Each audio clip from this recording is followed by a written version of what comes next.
Good evening students. Easy गणित channel पर मैं एनसेन सिंह फिर से आप लोगों के बीच में हूं और आज का जो हमारा पार्ट है वो transversal line and it's angles पर है। कारण ये रहा कि आप जब क्लास 6, 7, 8 या जब भी उसके ऊपर के क्लासेस में जब भी ज्योमेट्रिक इक्वेशंस लगाते रहेंगे तो वहाँ पे आपको इसके प्रॉब्लम्स मिलेंगे, पैरेलल लाइंस और उसकी ट्रांसवर्सल। तो इसलिए ये बताना, इसके विषय में चर्चा करना बहुत ज़रूरी हो गया था क्योंकि कुछ प्रॉब्लम्स स्टूडेंट्स को आ रही थी, आपको आ रही थी और आपकी वजह से ही ये मैं एक वीडियो बना रहा हूँ। तो चलिए स्टार्ट करते हैं ट्रांसवर्सल लाइन पर। तो ट्रांसवर्सल लाइन किसे कहेंगे? आप देख पा रहे हैं यहाँ फिगर में A B and C D are two parallel lines. मैंने पैरेलल लाइंस के लिए इस पर एरो लगा रखा है, डबल एरो कर देता हूँ। ये डबल हेड एरो ये शो कर रहा है कि A B line is parallel to C D and इन दोनों को एक ही साथ कोई एक लाइन कट कर रही है।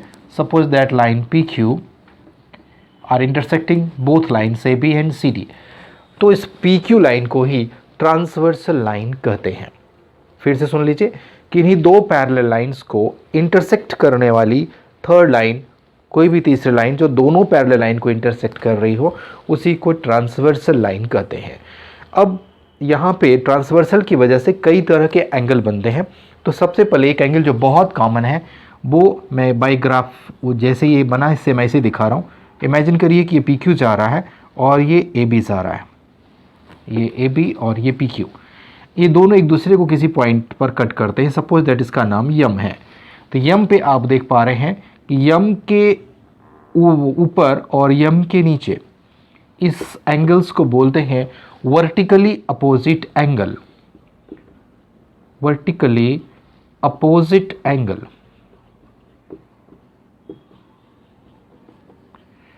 इसी तरीके से यम के इस आप राइट साइड में ले सकते हैं और ठीक ऐसे ही नीचे यम, इस एंगल को भी वर्टिकली अपोजिट एंगल बोलते हैं और vertically opposite angles are always equal.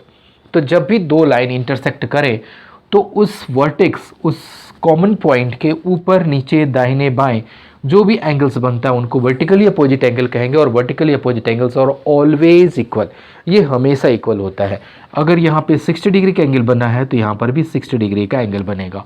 Same ऐसे ही अगर यहाँ पर कोई एंगल अल्फ़ा बन रहा है तो सेम ऐसे एंगल अल्फ़ा यहाँ पर भी बन जाएगा। तो इसको बोलते हैं वर्टिकली अपोजिट एंगल्स।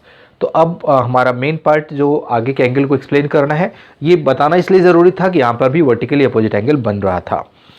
चलिए अब इसको एक्सप्लेन कर लेते हैं। इसके अलावा कौन कौन से एंगल बनते हैं?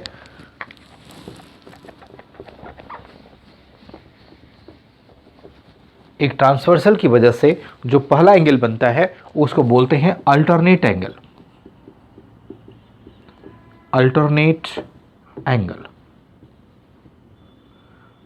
अब यहां पे कौन कौन से एंगल अल्टरनेट बनते हैं?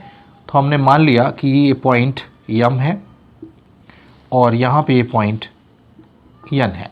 अब जरा ध्यान से देखिएगा अल्टरनेट एंगल्स कहां कहां बन रहे हैं। लाइन ए बी के ऊपर और पी क्यू लाइन के लेफ्ट साइड में, इट मीन्स ये वाला एंगल मान लिया हमने अल्फा, एंगल पी यम ए पहली लाइन के ऊपर बाएं तरफ का एंगल, तो दूसरी लाइन के नीचे दाहिने तरफ का एंगल, ये एक दूसरे का अल्टरनेट होगा। इसी तरीके से पहली लाइन के ऊपर राइट साइड का एंगल, तो दूसरी लाइन के नीचे राइट साइड का एंगल, सपोज दैट बीटा, तो यहाँ पर भी बीटा। इसी तरीके से यहाँ पे अंदर ए बी लाइन के नीचे इधर लेफ्ट साइड का एंगल, हमने इसका नाम थीटा दिया तो इसका अल्टरनेट यहाँ आएगा थीटा। इसी तरीके से ये बचा हुआ एंगल मान लेते हैं इट इज़ फाई, तो इसका अल्टरनेट यहाँ आ जाएगा, दैट इज़ फाई। तो एक बार फिर से देख लीजिए अल्टरनेट्स।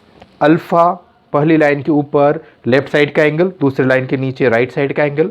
ऐसे पहली लाइन के ऊपर राइट साइड का एंगल, तो दूसरी लाइन के नीचे लेफ्ट साइड का एंगल। ऐसे पहली लाइन के नीचे लेफ्ट साइड का एंगल, तो दूसरी लाइन के ऊपर राइट साइड का एंगल। और इसी तरह से पहली लाइन के नीचे राइट साइड का एंगल फाई, तो इधर दूसरी लाइन के ऊपर लेफ्ट साइड का एंगल फाई। ये सभी अल्टरनेट एंगल्स होते हैं और alternate angles are always equal, इसीलिए मैंने इनका सिंबल सेम सेम रखा है। अल्फ़ा यहाँ तो अल्फ़ा यहाँ, बीटा यहाँ तो बीटा यहाँ, थीटा यहाँ तो थीटा यहाँ, और फाई इधर तो फाई इधर। तो एक बात समझ में आ गई होगी कि alternate angles are always equal.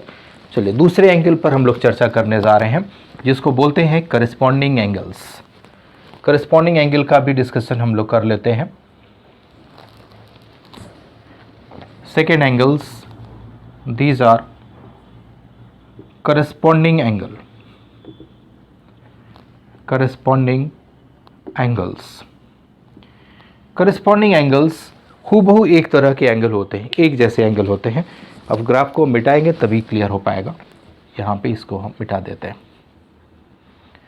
एक एक करके बारी बारी से देखेंगे तभी बात क्लियर हो गई कि करस्पॉन्डिंग एंगल्स कैसे बनेंगे, क्योंकि इनकी ज़रूरत हमें हर वक्त पड़ती है। जब भी दो पैरेलल लाइन को एक ट्रांसवर्सल कट करेगी वहाँ पे ये कंडीशंस बनने लगेंगे। तो मैंने ये AB लाइन और CD लाइन पैरेलल ड्रॉ किया था और यहाँ पे एक ट्रांसवर्सल बनाया था PQ। It is line AB and it is line CD intersecting at point M and at point N। हमें देखना है करस्पॉन्डिंग एंगल। देख लीजिएगा ध्यान से, पहली लाइन के ऊपर लेफ्ट साइड का एंगल तो दूसरी लाइन के ऊपर लेफ्ट साइड का एंगल, ये करस्पॉन्डिंग एंगल्स होते हैं। मैं इनको सिंबल फिर अल्फ़ा अल्फ़ा दे रहा हूँ। पहली लाइन के ऊपर लेफ्ट साइड का एंगल तो दूसरी लाइन के भी ऊपर लेफ्ट साइड का angle, these are corresponding angles. इसी तरीके से पहली लाइन के राइट साइड का ऊपर वाला एंगल तो दूसरी लाइन के भी राइट साइड का ऊपर वाला angle, suppose it is beta, these are corresponding angles. इसी तरीके से यहाँ नीचे का एंगल अगर देखेंगे तो वर्टिकली अपोजिट एंगल से भी ये भी बीटा होगा और बाई वर्टिकली अपोजिट एंगल यहाँ पे ये बीटा आ जाएगा। इसी तरीके से सेम ये बचा हुआ एंगल जिसको हम अल्फ़ा कहेंगे, वर्टिकली अपोजिट एंगल, और यहाँ पर भी ये वर्टिकली अपोजिट एंगल अल्फ़ा आ जाएगा।